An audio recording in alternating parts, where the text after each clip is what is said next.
Hey Legends, want to flex your skills with a sick banner in Apex? Whether it's tracking your best stats or rocking that rare badge, I got you covered. Let's break it down. Go to main menu and select Legends. Pick the legend that you want to customize and navigate to the Banners tab. Here, you can customize 4 things. First, the frames. You can change the background of your banner. Like this. You choose your favorite one and select that. Here I have Feel the Beat because that's currently my favorite banner.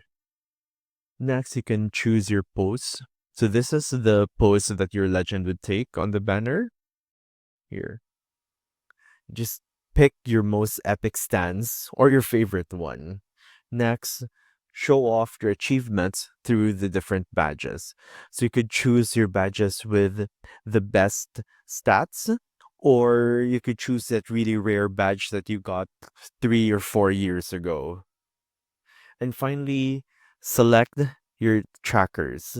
Here you can select which stats that you want to show off, and you can choose anything that you want, be it wins, kills, or damage done, or even like the whatever healing that you've done so far. Want animated banners? Unlock legendary frames and poses from packs or the store. If you're also a rank grinder, use your highest rank badge to flex on those lobbies. And there you have it. Now go out there and make your banner look fire. See you in the Outlands.